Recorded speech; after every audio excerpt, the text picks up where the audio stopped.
আসসালামু আলাইকুম এভরিওয়ান, আপনারা সবাই কেমন আছেন? তো ইতিমধ্যে আমি একটু আগে খিচুড়ি রান্না করেছি আমার ছোট্ট বোনকে নিয়ে। তো আমি ভাবলাম যে খিচুড়ির সঙ্গে করা যায়, খিচুড়ি শুধু তো আর খেতে ভালো লাগবে না, তাই ভাবলাম খিচুড়ির সঙ্গে আমি ডিম ভাজা করব। কিন্তু আমার খিচুড়ির সঙ্গে ডিম ভাজা বেশ খেতে ভালোই লাগে, তাই ভাবলাম আমি ডিম ভাজাটা করব।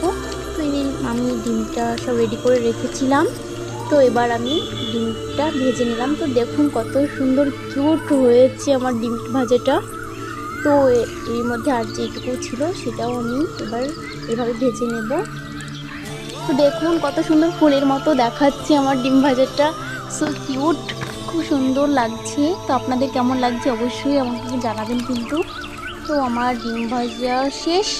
তো ভাবলাম, তো দেখুন কেমন লাগছে, খুব ভালো লাগছে, মিষ্টি দেখাচ্ছি।